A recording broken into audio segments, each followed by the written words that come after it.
I'm Delbert Lindseth. I was drafted into the Army in August of 1942. Reported to Camp Adair, Oregon for basic infantry training, and was there for about a year and a half because I took in advanced infantry training as well. And then we moved the division. Well, I was a part of B Company of 274th Infantry Regiment of the 70th Infantry Division, and they moved the entire division to oh boy, in the States, or yeah, a big camp in you remember what state? Arkansas. Arkansas, okay. And then you went there. Anyway, I took part in another series of about 3 months of advanced infantry training there, and then went to the port of embarkation in Boston, Massachusetts for overseas shipment, arriving in Marseille, France in first part of December of 1944. I took part in the Battle of Vosges Mountains in southern France and Alsace. At the end of that campaign was going on at the same time as the Battle of the Bulge, and as you know, it was over by April of that year. And then I went into the Army of Occupation. I didn't have enough points to come home at that time, so I spent the next 6 months in Army of Occupation in Berlin. I was discharged in April of '46. Came home, and I wasn't home very long until I joined the National Guard, the Minnesota Army National Guard. And at about 6 months later, I was activated and called into the Korean War as a part of the Minnesota Army National Guard. This time I didn't have to go overseas. I spent my time, most of it, in Camp Rucker, Alabama. By that time I was a commissioned officer in the Army Guard on active duty, and served as a unit commander there in Camp Rucker. Had a company of a little over 200 men, and most of them were draftees, and we trained them for overseas shipment, although our guardsmen were also shipped overseas, and most of them.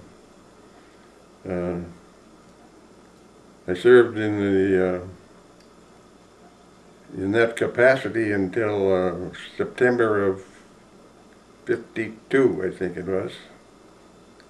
So I have approximately 5 years of active military service, and I have a total of 22.5 years of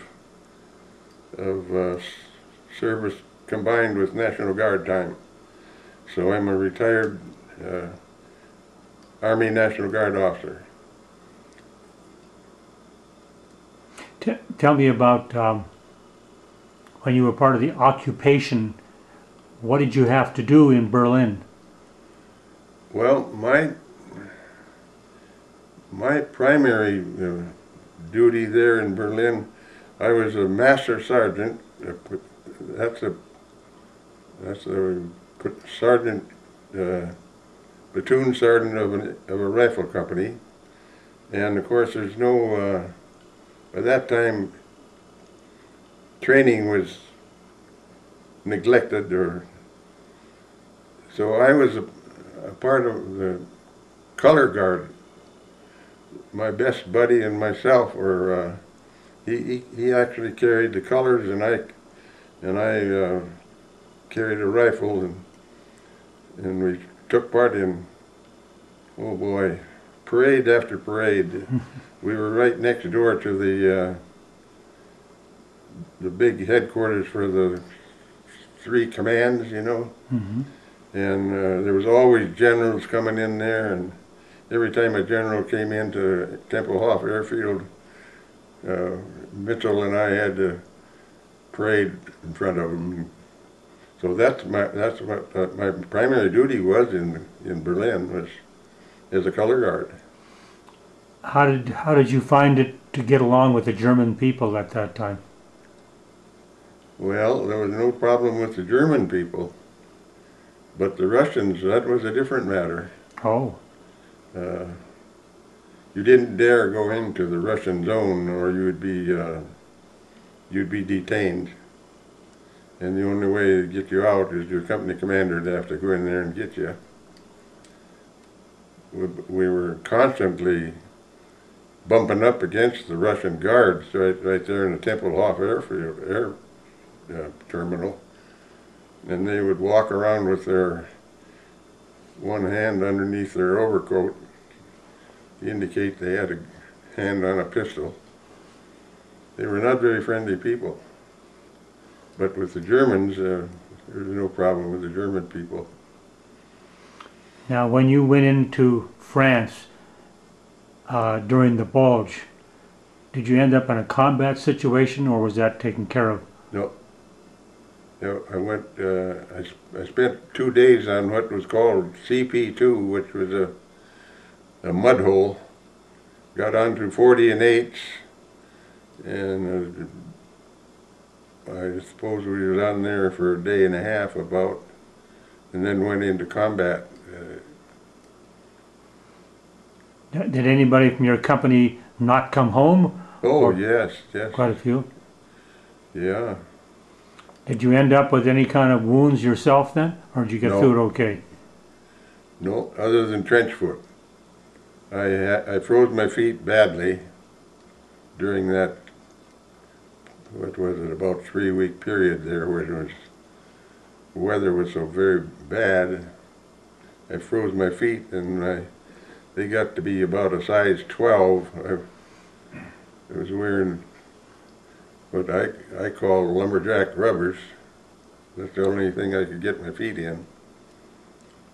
But other than that, I have no combat wounds. Well, that's good. Yeah, it is. Right. Did you end up in the hospital in Germany to get that taken care of? No. All they did is put me up in the attic of a storage barn where the regimental duffel bags were, and I stayed there for about 2 weeks while my feet recovered. You didn't get any medication for it? No. No powder to put on or nothing? Nothing. Oh. Never even seen I don't recall ever even seeing a medic in that period of time. How come? I don't know. Oh. It seemed like they just forgot where they put us. I don't know. It was back where the service company of the regiment was. That's the area I was in. But like I say, it looked like a barn with a hayloft in it, and it was full of regimental duffel bags. Were you able to bring home any souvenirs from Germany? Or they... I have a shotgun that I found in a closet when I was searching a German home right at the beginning of the Army of Occupation. I got that. And I have a German officer's dress sword. I didn't know they carried dress swords. Yeah. Okay. Yeah. Didn't know that. Any particular incident that you were involved in that you want to tell me about, or is that basically it? Well, I don't know. Okay. Really, I guess I'd have to think a while for that one. Now, when you You went over by boat, I assume. Yeah, You left.